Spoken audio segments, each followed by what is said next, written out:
Welcome. I'm Catherine Hadro, and this is EWTN Pro-Life Weekly. High Court hearing. The Supreme Court will take up a dispute over a Kentucky law banning dismemberment abortions. We speak with a key player in the case, Kentucky Attorney General Daniel Cameron. A matter of life or death. A UK mother battles a hospital to save the life of her 5-year-old daughter, Pippa Knight. We have the details of the heartbreaking case and the ethical questions involved. And finding financial freedom for the family. A Catholic couple with 14 kids tells us how they say yes to life and no to debt as they release a new book packed with wisdom and spiritual insights.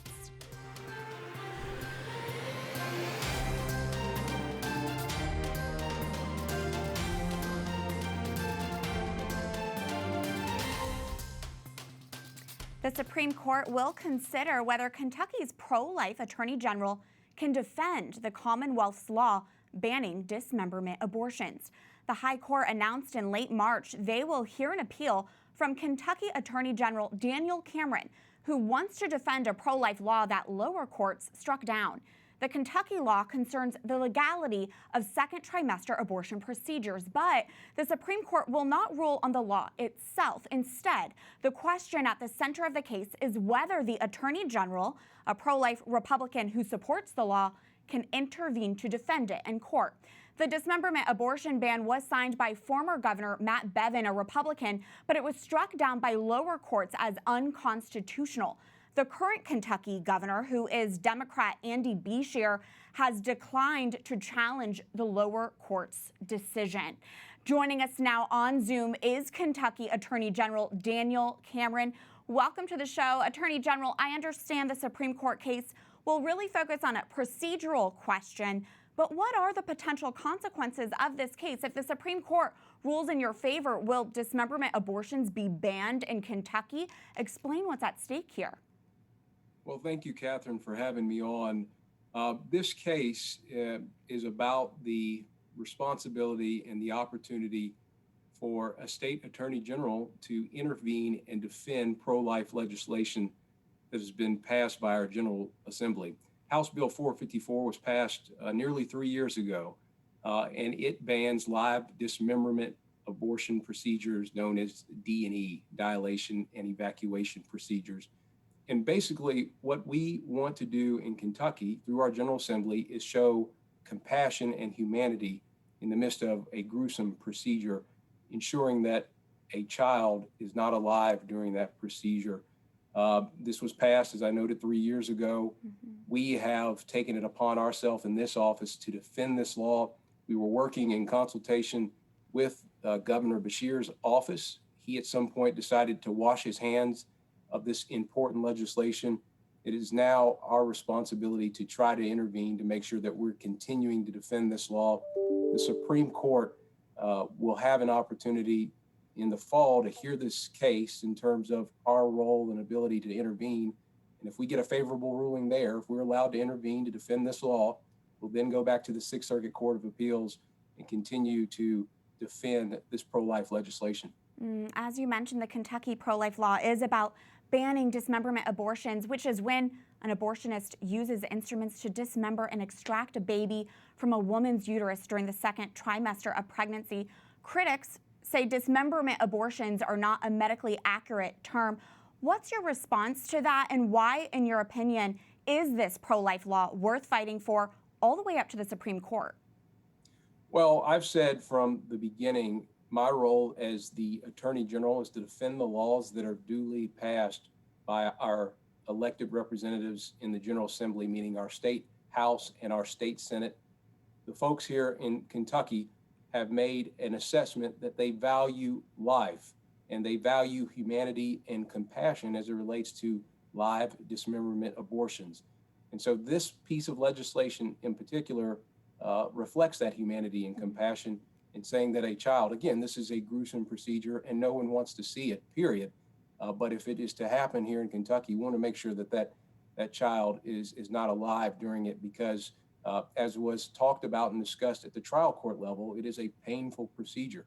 We want to make sure that those painful procedures aren't at the expense of a live child. It is a sad and terrible situation, and I'm hopeful that we'll be able to defend this law in the Sixth Circuit if we get a positive ruling from the United States Supreme Court. Attorney General, you are obviously your state's top lawyer. Last year, you were on former President Donald Trump's short list of potential Supreme Court nominees. I'm curious, from your perspective as a pro-lifer, as a lawyer, what role do you see the Supreme Court having in the pro-life movement and bringing an end to abortion in this nation?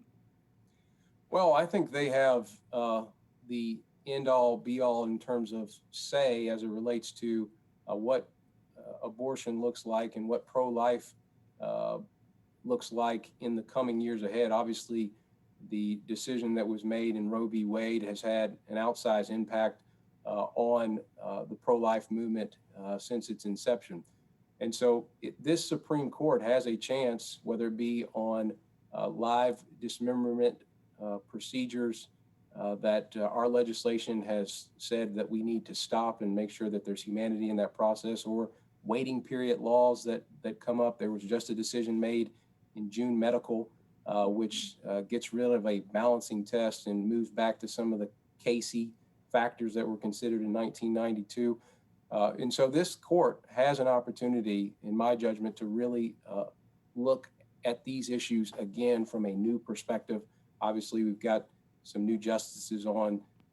Amy Coney Barrett, Justice Barrett, has recently come to the bench. And so it'll be an interesting time for pro-life legislation. This is my first time being able to speak with you, Attorney General. Have you always been pro-life, and what does this issue mean to you? Well, this is an important issue for me. Obviously, my faith background and perspective guides and informs my decisions on pro-life issues. I think it's important for Christians to be involved and Catholics to be involved in this conversation because we recognize the humanity of those that are in the womb and how important it is that we protect those who cannot speak for themselves, who are alive in the womb. That's why when it comes to this live dismemberment abortion bill that we have here in Kentucky that bans it, that's why when it comes to discrimination measures in abortion procedures, where it gets that here in Kentucky as well. And so from a faith perspective, very important, but also from a responsibility as the Attorney General to make sure that we're defending the laws that are passed by our General Assembly. I believe wholeheartedly in my responsibility to carry out that mission as the Attorney General. We're going to continue to do so here in the coming years. And we will be following this case closely. Daniel Cameron, Kentucky's Attorney General, thank you for your time. Thank you, Catherine. And joining us now on Skype is Mallory Quigley, Vice President of Communications for the Susan B. Anthony List. Mallory, welcome back. Let's just take a step back. This Supreme Court case involves Kentucky's dismemberment abortion ban. Can you first explain to viewers the reality of this type of abortion procedure and why this Kentucky pro-life law is important? Yes, well, this is a very well-named law, Catherine. It prevents abortions, as the Attorney General explained, after a certain time period when the procedure that they're going to use does indeed take apart the body of the child limb by limb. So it's important that we talk about the reality of abortion and the reality of how this procedure is accomplished. As you and the Attorney General were saying, the Supreme Court case that is before them, the question is before them right now is really procedural about whether or not the Attorney General is going to be able to defend that law that was passed with bipartisan support in the Kentucky General Assembly. And the legislators are just using common sense, really plain language to describe what kind of abortion we're talking about here and what the unborn child is experiencing in that moment. Kentucky's Attorney General Daniel Cameron just explained and discussed the potential consequences of this case, Cameron versus EMW Women's Surgical Center. Mallory, why is it important the pro-life movement keeps a close eye on what the Supreme Court does here? Yeah, well, we've been waiting for a while now for the court to rule on abortion. This will be the first, the next time that the court's going to have an opportunity to to take some action on abortion. And it will just be an indication of where they're at. I think it would be really encouraging if they rule that, yes, the Attorney General, who ran as a pro-life AG in a very pro-life state, who wants to defend a law that was passed by the legislator. This is the way that the three branches of government ought to be working at this point in time. So it will be very encouraging if the court does allow the AG to defend the law, and it will give us the beginning of, it will begin to show us exactly how the court is going to speak out on these kinds of issues. Like he mentioned, we've got a new Supreme Court thanks to former President Trump.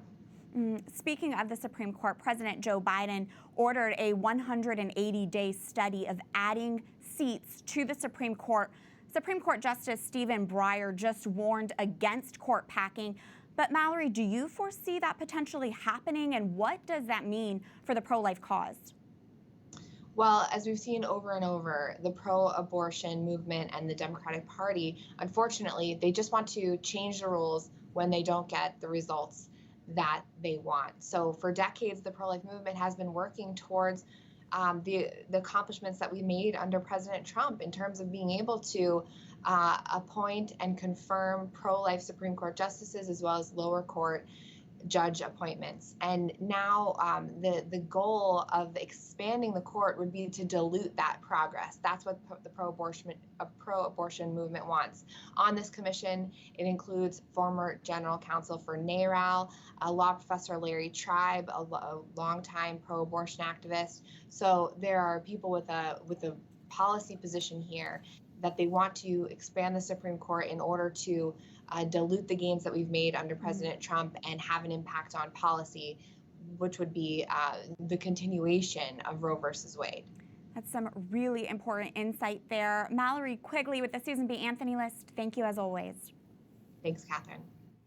A mother in the United Kingdom is in disbelief after the UK's High Court ruled that life support treatment for her 5-year-old daughter, Pippa Knight, has to be removed. The young girl began suffering seizures in December 2016.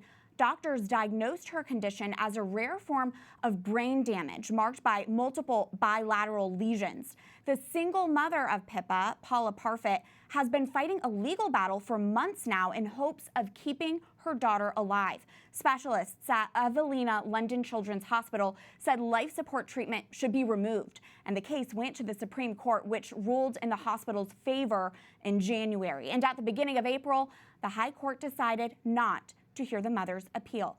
Pippa Knight's case is drawing comparisons to previous high-profile UK cases like Charlie Gard and Alfie Evans, when ventilation was withdrawn from those children against their parents' wishes.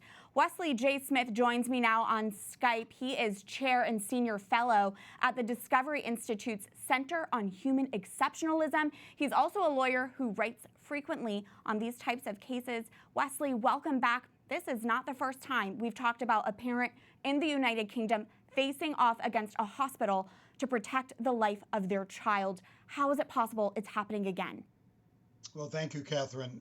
The law in the United Kingdom actually is less protective of parents' rights than the laws in the United States. So in the United Kingdom, what is apparently permitted is that if a hospital believes that it is in the best interest for a child to die, the court will then determine the best interest of that child rather than the parents. But understand, this is something called futile care, F-U-T-I-L-E, sometimes called inappropriate care. And basically what is being done here is, rather than making a medical determination, the court in the United Kingdom is allowing the doctors and the courts to make a value judgment about whether Pippa's life is worth living, when that actually, in my opinion, should be the role of the parents, because the parents are the ones who know Pippa, who love Pippa, and certainly are looking for her best interests. And if they believe that treatment should continue, since it's not a medical issue but a value judgment, it seems to me that that should be their choice. As of recording time, young Pippa Knight is still alive. Wesley, can you expand more on what we know about her medical condition and her medical needs? Well, apparently the diagnosis is that she is unconscious, It's sometimes called a persistent vegetative state. I don't like to use the term vegetative because no human being is a cucumber. But apparently the diagnosis is that she's unconscious. And because she's unconscious, the court is saying, well, then there's no point in keeping her alive. But that is basically saying that life itself has no intrinsic value. And I think that's a very dangerous road to go down. You say there are parallels with this case and a case in Texas involving Tinsley Lewis. What are the similarities and what should we know about Tinsley's situation? The fetal care also happens in the United States, but generally speaking, you don't have the same kind of, let's say, authoritarianism, that's my term, but where the court says not only do we not allow you to keep life support on, but we won't allow you to take the child to another medical center for care. That's what happened in the Charlie Gard case. That's what happened in the Alfie Evans case. In Texas, you have Tinsley Lewis. Tinsley Lewis has a terrible, apparently, heart condition and so forth. They in Texas have a law that says that if a doctor wants to refuse wanted, and I want to emphasize this, wanted life-extending treatment, that the doctor can, and the parents disagree, or the patient surrogates disagree, or the patient disagrees, the doctor can take the case to a bioethics committee at the hospital. And if the hospital rules that the treatment is to stop, that patient only has 10 days within which to find another hospital. And that's a terribly onerous situation for families to be in. And the Tinsley Lewis case, though, added an extra element that's kind of close to Charlie Gard, because the parents found a doctor willing to take the care of Tinsley Lewis, but she would need a surgery, a tracheotomy, in order to be able to be moved. And the hospital refused that as well. Right now, in the Tinsley Lewis case, there's an injunction against removing life support. She's been in this situation, this fetal care situation, about 18 months. The doctor said she would only survive for weeks. They were obviously mistaken. And even though they said that it would be unethical to give her the tracheotomy, it is my understanding that that finally was accomplished about a week ago. So once again, we get into a situation of value judgments. And understand that in fetal care, the treatment isn't being refused because it's not working, but because it is working. In other words, it's keeping the patient alive when the doctor thinks that's not in the best interest of the patient.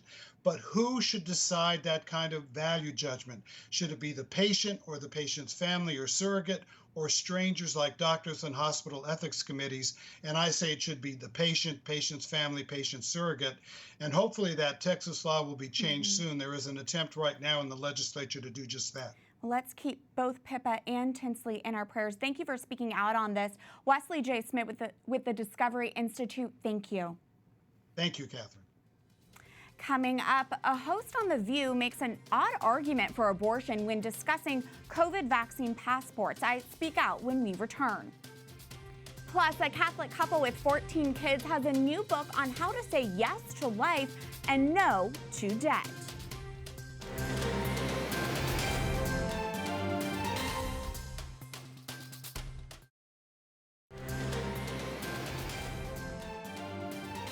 Welcome back to EWTN Pro-Life Weekly. I'm Catherine Hadro. A co-host of ABC's The View pushed for abortion during a segment on COVID-19 vaccines. That is this week's Speak Out segment. During an episode of The View last week, the female co-hosts debated COVID-19 vaccine passports. Meghan McCain brought up the conservative argument about privacy when co-host Sarah Haynes then took the conversation in a different direction. Take a listen. I cannot argue privacy on a public health issue like this when I don't understand how the most private thing in my body, my uterus, seems to be open for business when it's convenient politically. That clip was quickly shared by Planned Parenthood on Twitter. McCain responded, tweeting, "I believe life begins at conception. I will never apologize or back down from defending the rights of the most vulnerable in our society, the unborn." Live Action's Lila Rose also weighed in, responding in part, "A baby is not a uterus." Okay, The View is obviously about different viewpoints and it's meant to stoke controversy and debate, but Haynes's comment was such a disingenuous representation of the pro-life stance and frankly of basic biology. As Lila Rose pointed out, a uterus is not a baby. Pro-lifers do support women making their own healthcare decisions, but your choices end when a new body begins. And in regards to Haynes's comment about a woman's body being open for business, that's not a pro-life stance. That's something right out of Planned Parenthood's playbook. There are a lot of views on this topic, but we know that it's the truth that will ultimately prevail. I would even like to catch them before they go to college, because I think that we have so many friends who are going into so much debt after college that when they're either postponing getting married or postponing having children because they have so much college debt. Loyal EWTN Pro-Life Weekly viewers may remember when in 2017, we brought you into the home of Rob and Sam Fatzinger. They are a Maryland Catholic couple with 14 kids and, get this, 0 debt. It caught our attention and even the attention of the Washington Post. Now, the Fatzingers have a new book with their pro-family financial tips and tricks, a Catholic guide to spending less and living more. Advice from a debt-free family of 16 will be released on April 23rd. And here to talk more about this, we're joined by Sam and Rob Fatzinger. So good to see you both again. Thank you for being here. Okay, Sam, congratulations on the release of this book. Why is it necessary as a Catholic family to have financial freedom? I think that we forget that it's our financial responsibility as Christians to remember to tithe and to be good stewards of our money. It's all part of our faith walk. It's not just something separate. And we need to remember, thy will be done. Whatever the Lord wants you to do, you can do that when you have financial freedom. Wow, and it's amazing. I mean, a family of 16, and you do. Rob, I know you are the numbers guy. Can you give us a little preview of your top money tips for having a big family and still living debt-free? That's unbelievable. Sure. For newlyweds or young couples, Sam and I started off living off of one salary. We banked hers, and then once we had children, we were used to, when she's staying home, we were used to living a certain way, so it didn't affect us really. Also, pay down any debt, non-mortgage debt, especially the high-interest debt, pay off the cars, motorcycles, toys, get rid of that. And everyone says this, but save for a rainy day, because it will happen. I know it's common advice, but it does help. I think it's just so inspiring to know it's possible. It's possible to not have debt and have a big family. Sam, I don't want to minimize, though, the serious financial stress some families are under, and that not every family will be called to have 14 children. Not every family will be blessed with 14 children. Can you speak to that and just the discernment and prayer involved so that we're achieving what God has planned for us and our family? It's very hard. Finance problems are very difficult for marriages, so I really encourage people to talk even before their marriage about your values. And thank God that Rob has been really good about putting money away, because there were so many times in our life that we had financial stress with medical bills or a big trip we had to go on for my son's wedding, which because he had this money put away, that didn't put us in this spiral debt. We had this money and we could enjoy instead of constantly worrying about money. So knowing that money is all part of your, God is part of that decision making with us, having that money put away or having that money definitely balanced us out making these big decisions and not being stuck in this horrible debt. And I think that money and financial planning, it's overwhelming. I think a lot of people, they don't even know where to begin, and it does stifle a lot of vocations. Rob, we saw birth rates in the United States sharply decline amid the coronavirus pandemic. What's your advice to couples who have anxiety right now about being open to life and saying yes to what God has planned? Yeah, I say trust and prepare. Trust in God that He has a plan for you and won't give you more than you can handle, but don't just sit around and wait for it. You have to prepare. You have to be ready. So hard work, find any work you can do, save money, find ways to cut back, be smart about your money so you are ready for when the rain comes. No, that's really well said. God doesn't want us to have anxiety about money and about discerning whether or not to be open to life, you know?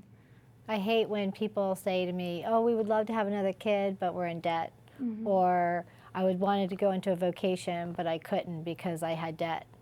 Or we have a son who did focused missionary work, and he could do that right out of college because he graduated debt-free. So there was no stress and no hindering that. Wow. Well, I'm just remembering when I was able to go to your home 4 years ago now, there was this palpable joy and peace, and I think it's just so inspiring to see that that's possible. Thank you both for your witness, and really congratulations on the release of your first book.